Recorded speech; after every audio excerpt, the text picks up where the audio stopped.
Fala, meu brother! Estamos aqui então de volta, finalmente, com o nosso livecast. Quero agradecer a todos vocês que estão nos acompanhando agora.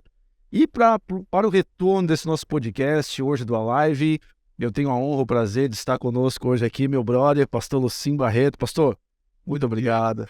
É uma honra te receber aqui. É minha de estar aqui. Um abraço para todo mundo que está nos assistindo aí. Um abraço para você, André. Estou feliz demais de estar aqui de novo, porque a live é tudo de bom. Ah, muito bom, muito bom. Depois de... Gente, olha, eu tava tentando trazer esse homem de volta, hein? A gente tem uma história, né, de caminhada. Pastor Lucinho, vamos falar um pouquinho depois. Ele tem uma história na minha vida, na vida da Lia. Estamos aqui hoje também, ele faz muito parte disso.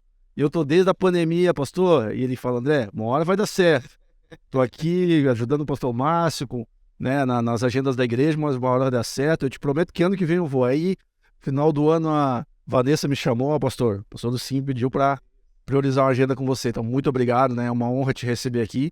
Nós estávamos entrando aqui, acabamos de jantar com o pastor Júnior. Estávamos entrando aqui na entrada da igreja, a fila dando voltas aqui, porque a galera realmente tem uma honra e um respeito muito grande pela sua vida, seu ministério. Eu falei para você, quando você vem a Florianópolis, os jovens veem que eu gosto muito de, não é porque você está na minha frente, porque a gurizada aqui sabe disso. Nós temos, quando a gente lê livros e ouvimos sobre a história da igreja, a gente vê a história de muitos heróis da fé, que viveram no século passado, em outros tempos. E eu lembro de uma época em que a juventude no Brasil estava meio que morrendo. As nossas referências eram de homens um pouco mais velhos, que não inspiravam de uma forma tão abrangente a inspiração. Eu digo isso mais relacionado a pastores de jovens. E hoje, e quando surgiu todo aquele movimento do Loucos por Jesus, Jesus Freak, quando Deus começou a te levantar nesse sentido no Brasil, foi um divisor de águas na minha vida, no meu ministério e de tantos outros ministérios que surgem aqui. Então, hoje, de verdade, para nós, é uma honra te receber aqui na igreja e a gente está muito feliz com tudo que Deus tem feito na sua vida. Hoje eu e a Lia até falávamos, não é sobre alguém que começou bem, é alguém que permanece bem, né, com Deus. Sou muito feliz de ouvir isso e assim, eu fico ouvindo você, parece que nós dois estamos falando de uma outra terceira pessoa, porque uma coisa engraçada que Deus fez na minha vida foi deixar meu nome ser do jeito que foi. Então, Lucinho já me lembra o meu tamanho. Então eu não consigo imaginar assim, Deus me usou para... Não, na verdade, a ideia que eu tenho assim, eu estava ali com a minha cabeça baixa, fazendo o meu trabalho na minha igreja local, pro meu povinho ali, que boinha. Aí, de repente, alguém me cutucou e falou assim, o que você tá fazendo aí? Eu falei, eu tô fazendo isso. Aí o outro também me chamou, o outro. Quando eu fui ver, eu descobri que o que eu tava fazendo não era só para mim, era para mim e para mais uma galera. Então, assim, a honra é de Deus, a graça quem deu é Ele, e a gente tá aqui hoje por causa dele também. Vamos continuar. Vamos continuar. Eu não vou perguntar a tua idade, embora a galera saiba, mas Vou fazer 52 anos. não, cara, 52 anos, ô Douglas. Como é que pode? Eu encontrei no aeroporto e falei, mano, o que você tá tomando formol? Problema, Qual é a parada? passa raiva. Respondi assim, em forma circular. Ô, pastor, me responde uma coisa. Tu continua o mesmo cara loucão por Jesus? Sim. Que a loucura por Jesus, ela tem um lado estético, plástico, assim, tipo, se fantasiar de super-homem pra pregar, ou sair berrando na rua em cima de um trio elétrico, tem esse lado. Mas a loucura por Jesus, acho que até com o tempo, quando a gente vai amadurecendo, ela vai se tornando mais uma coisa que vai caindo para dentro da intimidade, da profundidade com Deus, e aí não fica tão visível, mas é um amor e um desejo muito grande de servir ao Senhor, assim, interno, que vai para raízes muito sólidas, muito profundas. É uma árvore, né? A árvore a gente infelizmente, só admira o tronco, as folhas e os frutos. Mas o que segura tudo é a raiz. Então, o foco é a raiz e na raiz é que a gente... Top. Uma vez eu ouvi você falando que hoje você considera um louco por Jesus, realmente aquele cara que está casado há muitos anos, aquele cara que tem uma liderança, um pastor sobre a vida dele, aquele cara que caminha com Jesus, vive uma vida de santidade, né, entre muitos aspectos. Realmente isso Alguém até perguntou essa semana, Lucinho, qual a maior loucura você já fez por Jesus? Aí a minha resposta foi assim, A minha loucura maior por Jesus não foi um fato, mas é a minha caminhada diária com Cristo. É eu ler minha Bíblia todo dia, é eu orar todo dia, é eu ir atrás de Jesus todo dia, assim, igual a criança puxando a barra do manto dele, falando, Senhor, Senhor, Senhor. Então, o que eu quero dizer com isso? Continuidade é a maior loucura por Jesus. É constância, frequência. E sair dessa vida de... Eu falo que é bipolaridade espiritual. Uma hora a pessoa está hiper, ela vira o apóstolo Paulo, no outro dia ela é Judas Iscariotes. Um dia ela quer ganhar o mundo, no outro dia ela quer experimentar o mundo. Então a gente precisa viver essa constância. Eu acho que a gente vê até o exemplo do povo de Deus, né, quando saiu do Egito, quando eles avistam 20 anos depois, eles vão com os espias espiarem a terra, retornam 10 falando que não vai dar certo. É interessante que o que Deus fala em Números 32, se eu não estou enganado, para o povo, para Moisés e para o povo, é que os homens que subiram do Egito não verão a terra, porque eles não perseveraram em seguir-me. Eu acho que essa palavra, perseverar em seguir ao Senhor, né, a constância da caminhada com Cristo, eu acho que é o segredo, né? Agora, olha que louco. Eles não acreditaram, mas esses caras viram as 10 pragas do Egito, viram o mar abrir, viram coluna de fogo de noite, coluna de protegendo o sol de dia, viram maná, 20... Tipo, eu acho que o que deu na cabeça de Deus foi tipo assim, Deus pensou assim, se esses caras viram o que eu fiz até aqui, e ainda assim não acreditam que eu vou vencer esses gigantes para eles, eu não tenho mais como provar para eles que eu sou Deus. E chegou tipo no fim mesmo. Então, é isso que eu preocupo hoje, que realmente a galera precisa ter uma constância. Constância, total. Se tiver essa constância, realmente... Total. Dá, não. Eu acho que nós falamos, né? O segredo não é a arrancada, mas a perseverança na corrida, né? Exatamente. É igual a corrida de São Silvestre. Você vê lá os caras arrancando, são mais de 20 mil competidores na largada. Sai aqueles caras desesperados e vê o final. Quem que chega? São poucos, né? Os quenianos ali, os africanos. O cristianismo, ele não é 100 metros rasos. Ele é maratona. 42 quilômetros é a vida inteira. E tem uma notícia aí que eu quero dar pra galera, é o seguinte. Não fica mais fácil, não. Na verdade, Deus me deu uma frase há muitos anos atrás que eu nunca achei que ela fosse ser tão real, que é a seguinte: quanto mais fiel a Jesus você vai sendo, maior se torna o preço da sua cabeça no inferno. Uau! Porque quando você é pouco fiel, ou fiel há um ano, isso incomoda o diabo X. Mas quando você é fiel há 20 anos, isso provoca reuniões no inferno. Satanás manda áudio no grupo. Tem que fazer alguma coisa com esse miserável. Ele não tem 20 anos. Nós não. Então não é que a gente não peca, não é que a gente é perfeito, não é nada disso. Mas é que eu acho que hoje o grande erro do pecado do cristão é ele fugir do chamado que Deus tem para ele. Se a gente fugir do chamado, é Sansão. Sansão tinha um chamado: proteger o povo de Israel, cuidar do povo de Israel. Para isso, Deus deu a ele uma grande força. O que Sansão fez com a força? Começou a usar para pegar mulher, para viver uma vida. Deus falou: então a força que eu te dei para cumprir o chamado, você está usando para outra coisa? Deus tomou a força de você. Então eu acho que a gente perde a força, perde o brilho nos olhos, perde a vontade de levantar de manhã. É no dia que a gente fala assim: cansei de igreja, cansei de Bíblia. Dei uma cansada desse negócio de a live, inglês, o nome, o que é isso? Quer saber? Vou curtir, eu quero minha vida. Depois, quando eu ficar velho, quem sabe eu volto. Então esse é a grande tentação, o grande perigo que a galera corre hoje. Com certeza. O nosso culto da live, inclusive, está começando, dá para ver de fundo o nosso louvor lá já fervendo, né? E não dá para ouvir, Douglas, tá legal? Glória a Deus, olha só, nós estamos ouvindo aqui, mas a galera de casa não está ouvindo. Meu Deus, isso.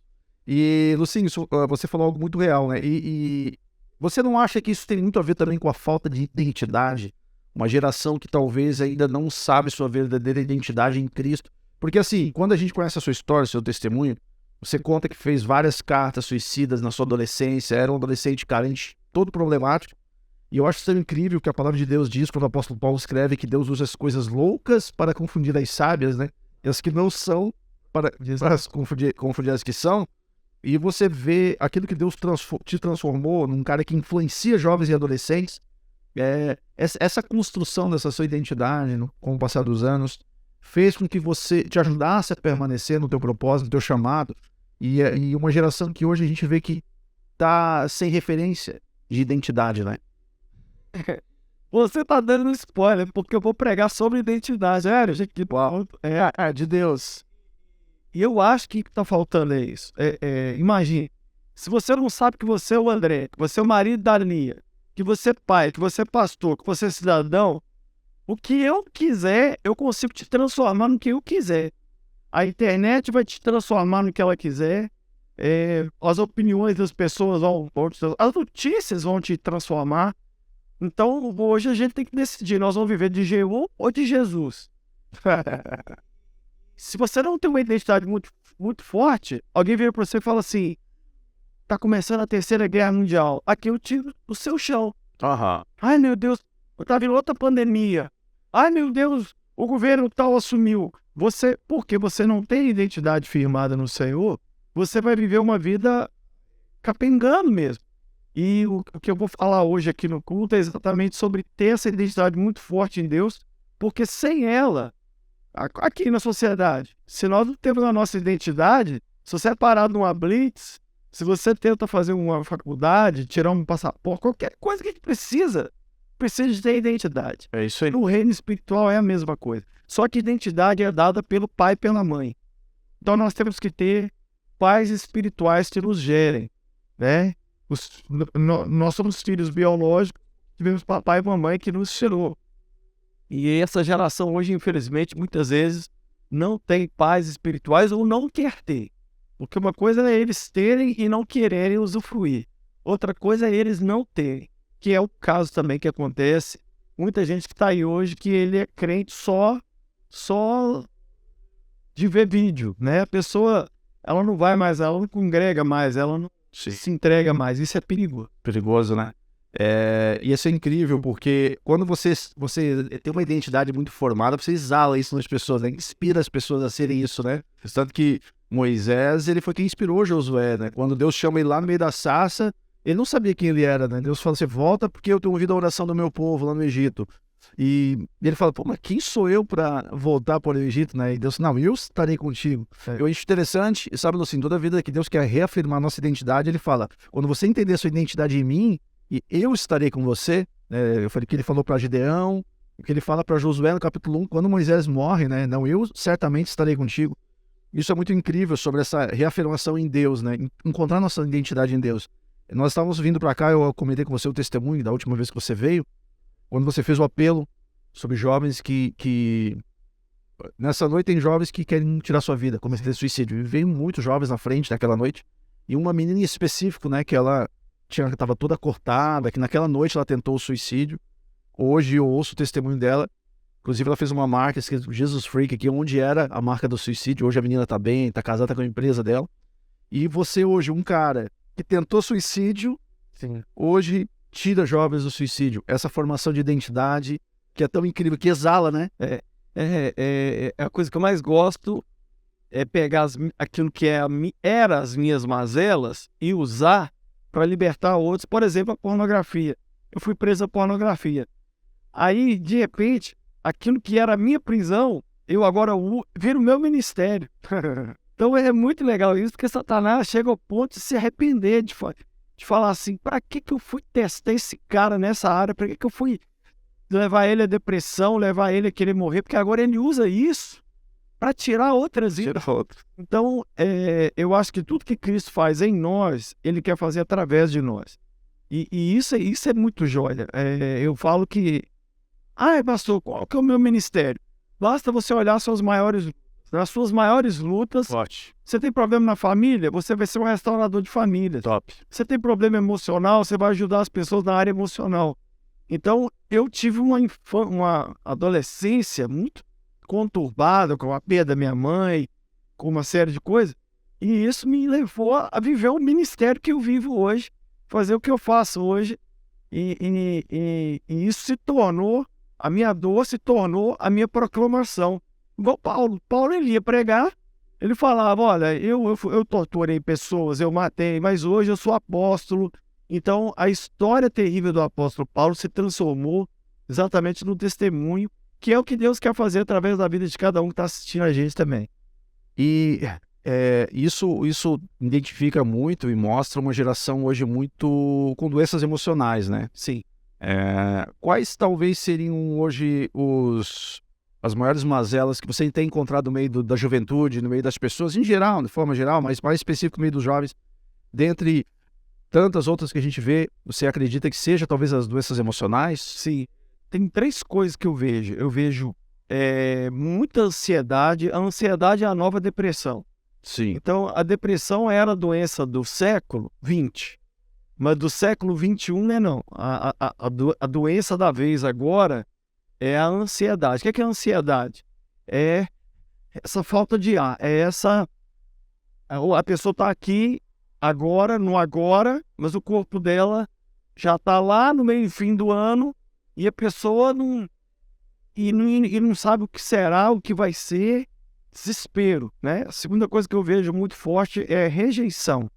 As pessoas não se curtem, alguém rejeitou, ou a mãe, ou o pai, ou um namorado, ou mesmo o espelho. A pessoa olha no espelho e não gosta do que vê, então ela se rotula, ela se dá nome e ela começa a achar: eu sou burro, eu sou feio, eu sou pobre, Deus não tem nada para minha vida. Então tem uma questão de rejeição muito forte. E por último, eu vejo campeão de tudo, que é o medo. O medo é o freio da fé, né? O medo é aquilo que rouba a identidade dos filhos de Deus, é o medo. Quando você tem medo, é porque você está esquecendo quem é seu pai. Quando você tem medo, você está esquecendo de onde você veio e quem te prometeu as coisas que te prometeu. Então, é uma geração que está com muito medo, que está se sentindo muito rejeitada e muito ansiosa. Uau! E justamente, né, todas elas acarretam nas questões emocionais. É incrível isso, né? Eu estava vendo esses dias um livro do Dr. Augusto Cury que ele fala a respeito disso, que é a síndrome do pensamento acelerado, né? Que você tem falado sobre a ansiedade, o excesso de futuro, né? E a gente esquece quando Deus fala em Jesus, né? Em Mateus capítulo 6, acho que do 30 em diante, né? Olhe para as aves do céu, elas não semeiam, olha para os lírios do campo, não semeiam, não colhem, mas o Pai, né? Sim. Então o Pai sabe que vocês precisam de todas essas coisas. Busque o reino, busque as coisas do reino em primeiro lugar, que todas essas coisas os serão acrescentadas. Eu acho incrível porque a gente às vezes tem esse medo, o ser humano tem a tendência a ter o medo, o que será do meu amanhã, né? Não confiar, de não acreditar.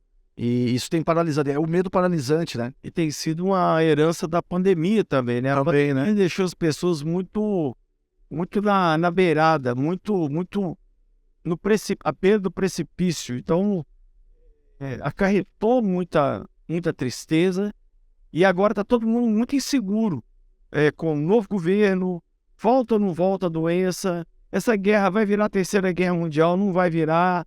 Então, são interrogações que vão entrando na cabeça da pessoa e ela vai esquecendo Aí Satanás, eu vou pregar sobre isso, Satanás é mestre em transformar ponto final em interrogação.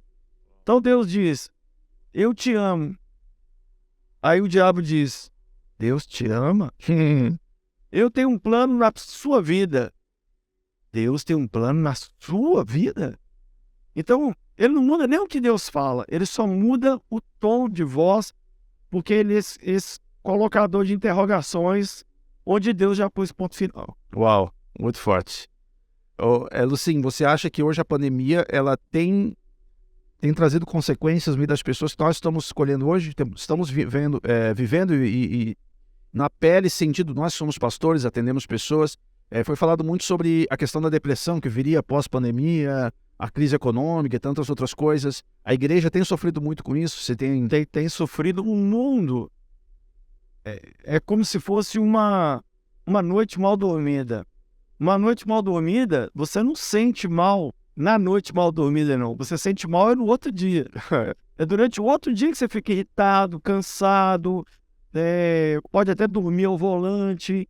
Então nós estamos vivendo agora se a gente lembrar, há um ano atrás, o Brasil ainda estava todo fechado. Sim. Então, é recente essa abertura que estamos com ela.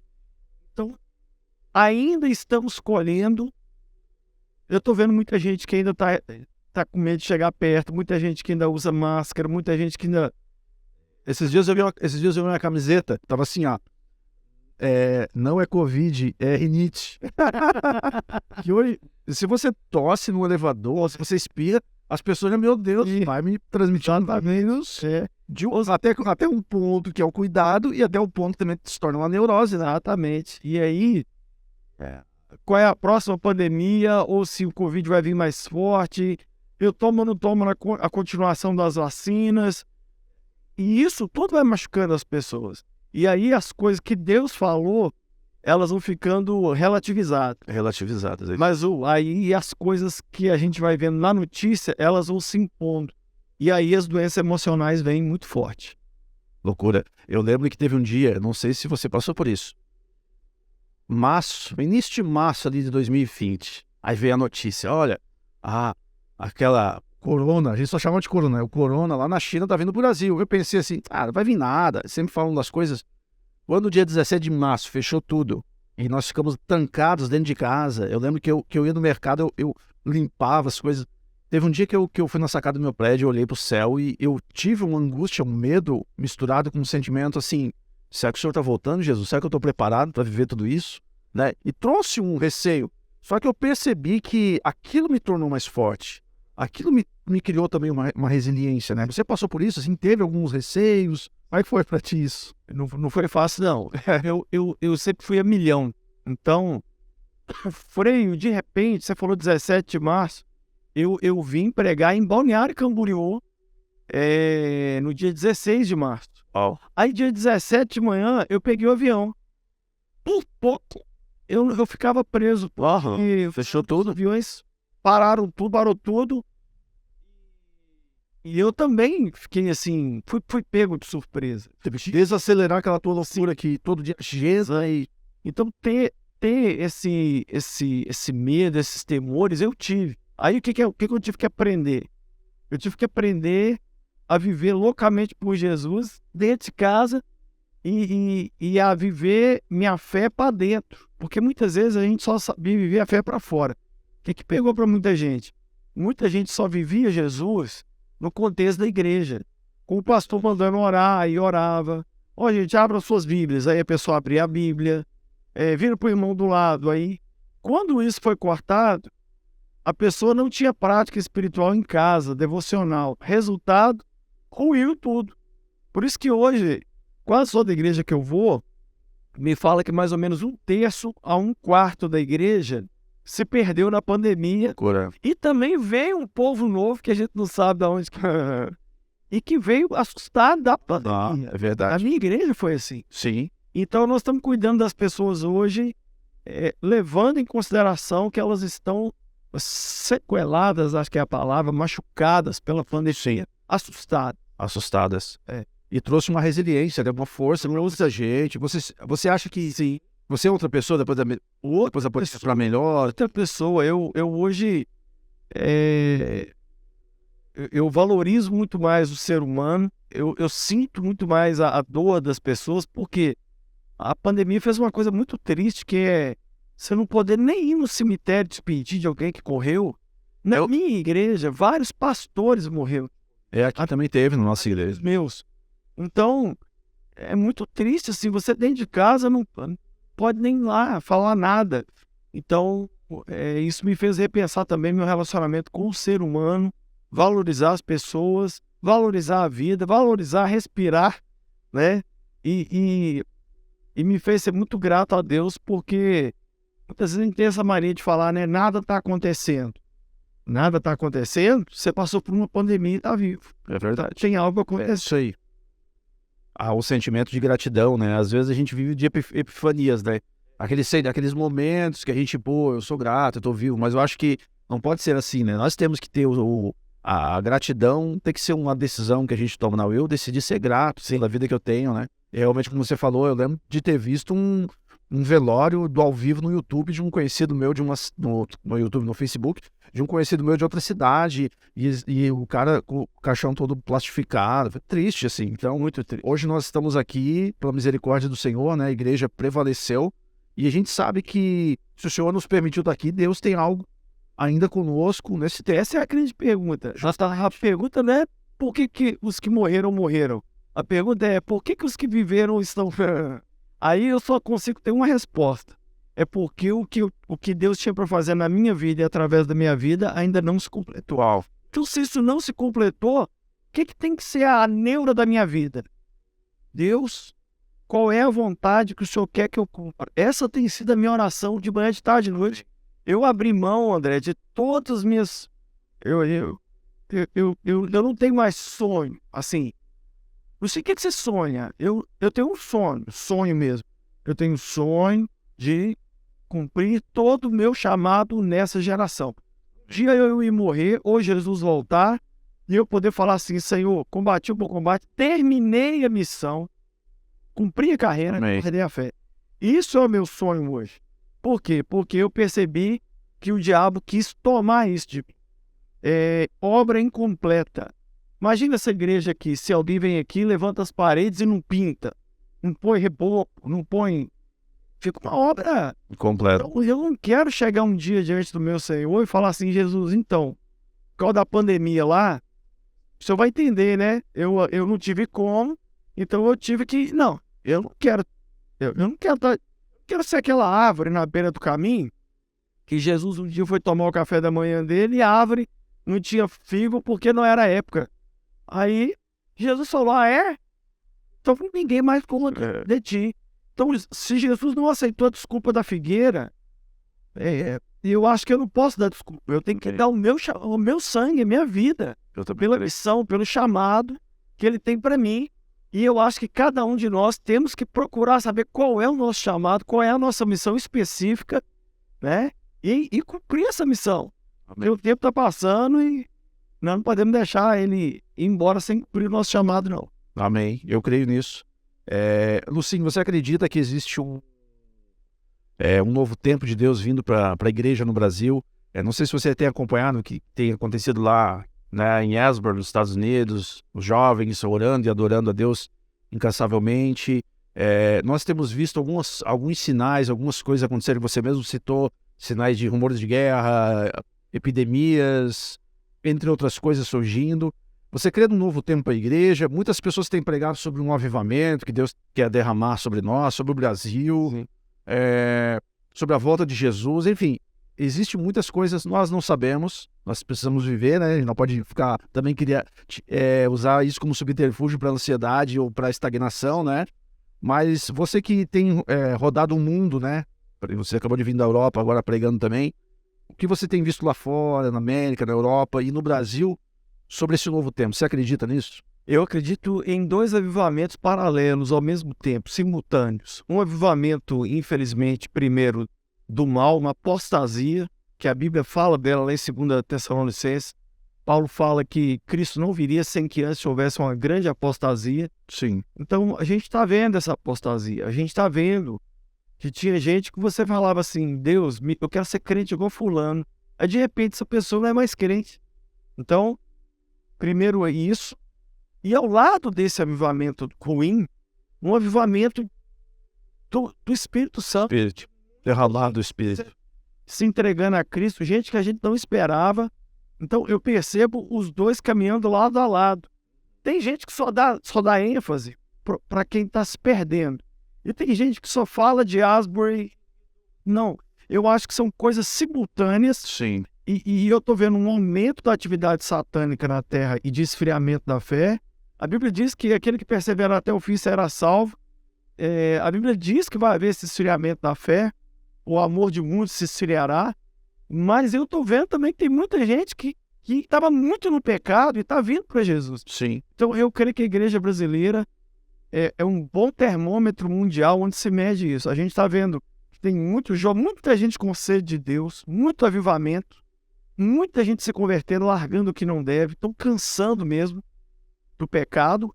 Mas infelizmente também tem esse outro lado de um grupo que eu fico até preocupado com isso, de gente que meio que já viu tudo que tinha que ver no reino de Deus. Ah, cansei, já vi de tudo, já ouvi fulano, já ouvi Beltrano, já cantei tal música, agora quer saber? Quero balada, quero vida lá fora.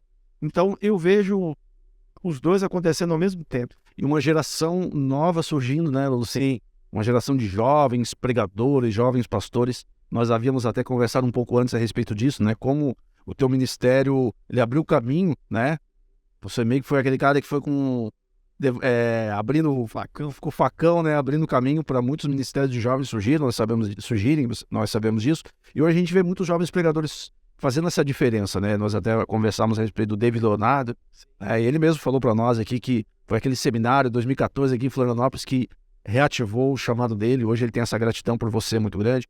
Eu e a Lia, né, temos essa gratidão por estarmos aqui em Florianópolis. Para quem não sabe, o pastor Lucinho foi quem nos apresentou para o pastor Júnior Batista, deu direcionamento de virmos para cá, né? Então você tem um total responsabilidade e respaldo, né, para aquilo que Deus fez na nossa vida. Então, por isso que a gente tem essa gratidão. E nós havíamos até conversado sobre aquela menina que tem surgido agora, aquela Vitória, né? Isso. Ela usa de analogias e tal. O que você acha dessa nova geração? Muitas vitórias como ela. A minha pergunta para quem duvida da Vitória é uma só. O que você fazia com 16 anos de idade? É isso aí. É só isso que eu quero saber. Ela, com 16 anos de idade, tem quase 3 milhões de seguidores no Instagram e está usando analogias para ganhar pessoas para Jesus. Eu conheço gente que usa pintura para ganhar pessoas para Jesus. Eu conheço gente que usa moda. Eu conheço gente que usa o cinema. Então, alguém vai querer já pôr a menina na balança para pesar ela junto com o Hernandes Dias Lopes? É complicado. Se for olhar o pastor Hernandes como a referência, acho que de nós, eles como chegadores. Eu fico até assim, eu queria ser o pastor Hernandes, eu queria ter aquela profundidade, eu queria ter aquilo. Creio que, inclusive, se ela com 16 anos de idade já está com tanta autoridade pregando, eu creio que ela com 26, 36, eu creio que ela passa a maioria de nós, não é isso? Então, assim, a internet, infelizmente, criou muitos juízes. O pessoal xinga o judiciário brasileiro, né? Xinga o Supremo, mas muitos de nós, muitas vezes, estamos dando muito Supremo. E nós estamos julgando e rotulando. Eu acho que a gente tem que orar, abençoar a menina, pedir a Deus que ela tenha direcionamento dos pais, dos pastores, e ela vai ser muito usada por Deus para a glória dele. Com certeza, eu creio nisso. Eu vi vários sites e vídeos, eu acho que pessoas que se aproveitam e querem crescer em cima pegar carona com o crescimento de alguém, não vejam um fulano, não vejam uma Vitória, não assistam as pregações dela.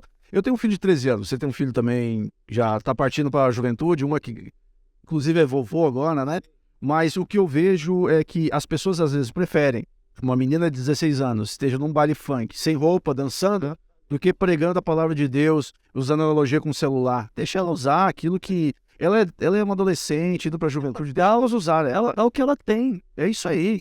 E o que ela tem hoje tem que tocar. Se o que ela tem não prestasse, não tinha ninguém ouvindo o que ela está dizendo. É isso aí. Ou seja, ela está sentindo a dor de uma geração e ela está inspirando, principalmente meninas. Eu vou falar uma coisa que muitas mulheres acham que não tem um chamado, que quando olham para o altar, não vê mulheres no altar. E essa menina está dando essa prova. É isso aí. Eu creio que isso é muito lindo. Amém. Tudo certo aí, Doug? Deu ruim no final? Apagou? Boa parte.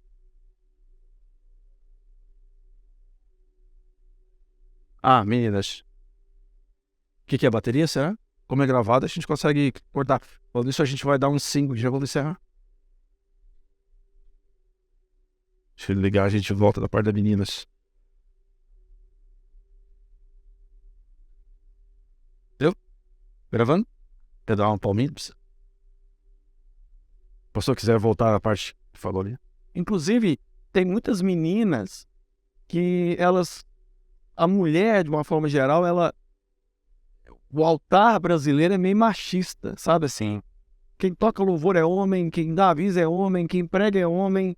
E eu acho que a Vitória, inclusive, ela tá crescendo em cima dessa coisa de, peraí, uma menina, adolescente, e com uma voz assim tão Da autoridade. de autoridade, que bacana. Então acho que ela está servindo para inspirar outras mulheres também. Amém. Eu creio nisso. Eu também creio nessa nova geração surgindo e que surjam muitas outras vitórias e muitos outros jovens pregadores que às vezes vão errar teologicamente, às vezes vão falar algumas coisas que para muitos é uma heresia, é uma desgraça, mas, cara, é preferível errar por excesso que por falta nesse sentido, né? Se eu for olhar, às vezes, que eu errei, que eu falei coisa desnecessária no púlpito, é assim, foram muitas as vezes, né? Então, até hoje, eu tô pregando o evangelho há 30 e tantos anos. Até hoje as pessoas às vezes criticam, né? Falam de alguma coisa que a gente fala. Então, que Deus abençoe muito a vida da Vitória. Amém. Que venha muita vitória para a Vitória e para essa nova geração toda aí. Com certeza. Luci, poxa, eu gostaria de ficar aqui horas conversando com você, que é maravilhoso, todo o conteúdo, tudo que Deus tem te dado nesse passar dos anos, né? Mas que surjam outras oportunidades, né? Se Deus quiser, não com tanta correria, né? Eu já estou tão acostumado a encontrar o pastor Lucinho na correria. Ele já teve em todas as nossas conferências, Jovem com Propósito pregando, já teve outras vezes aqui. Eu lembro de uma vez que você chegou no aeroporto, pisou, na hora de pregar, você subiu comendo um bolo assim, cara. Muita loucura, né? Eu acho que essas loucuras também por Jesus, né? Subir comendo, boa noite, loucos por Jesus. E aquela multidão de jovens sedentos, como a gente vê hoje, jovens que foram inspirados pelo seu ministério. Eu só tenho a agradecer por tudo que você fez.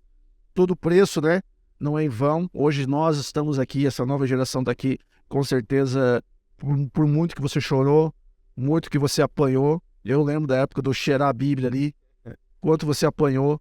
E quanto hoje nós estamos colhendo frutos daquilo que você viveu. Então hoje existe uma gratidão no meu coração por isso, da geração de pastores, jovens pastores no Brasil, que colhem muitos frutos dos seus choros, dos seus sofrimentos, que não foram fáceis, eu sei disso. Quem caminhou um pouquinho de perto, nós tivemos a oportunidade de caminhar um pouco de perto com o Lucinho, vemos que você nunca foi fake, sempre foi esse cara loucão mesmo de ler a Bíblia em um mês, de ficar lendo trocentos mil livros, de inspirar o jovem a dizer assim, 24 horas com a Bíblia. Eu lembro de uma vez eu na virada, igual um maluco, eu na virada do ano com a Bíblia embaixo do braço, porque eu estava no propósito do Lucinho, e 24 horas com a Bíblia, e 30 dias com a Bíblia.